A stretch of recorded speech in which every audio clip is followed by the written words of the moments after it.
स्वामी सर्वांना श्री स्वामी समर्थ। येत्या 8 ऑगस्ट 2025 या दिवशी नारळी पौर्णिमा आहे, शुक्रवार आहे आणि त्याचबरोबर वरदलक्ष्मी व्रत आहे।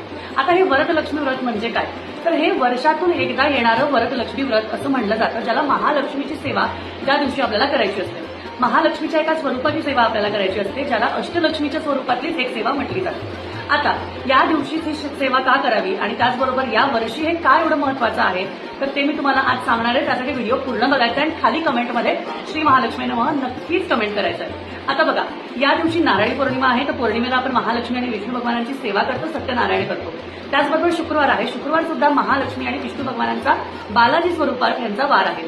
त्याचबरोबर या दिवशी आहे वरदलक्ष्मी व्रत, म्हणजेच वर्षातून एकदाच फक्त श्रावण महिन्यात येणारं हे व्रत आहे, ज्या दिवशी आपण ही जर का सेवा केली, महालक्ष्मीची उपासना जर का केली या स्वरूपातली, तर नक्कीच आपल्याला आपल्या घरात सुख, समृद्धी, वैभव, ऐश्वर हे सर्व मिळतं। आता महत्वाचं काय, तर हे व्रत जास्तीत जास्त जर का जोडप्याने केलं तर खूप याला महत्व आहे।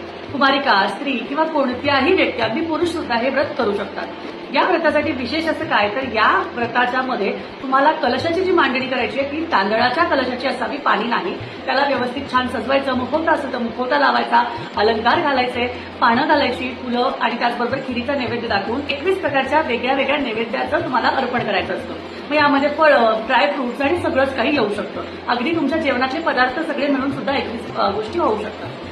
या दिवशी तुम्हाला ज्या व्रताची उपासना करायची आहे त्यामध्ये कथा वाचन, आरती आणि महालक्ष्मीचे स्तोत्र मंत्राचं पठण करणं गरजेचं आहे।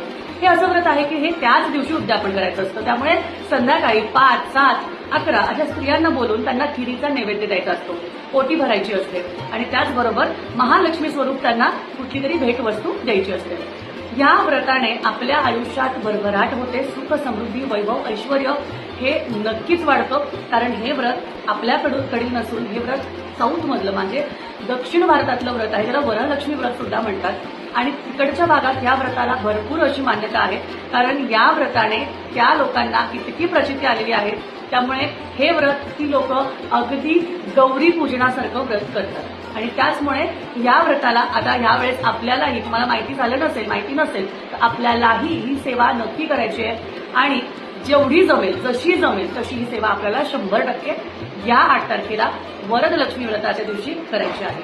श्री स्वामी समर्थ।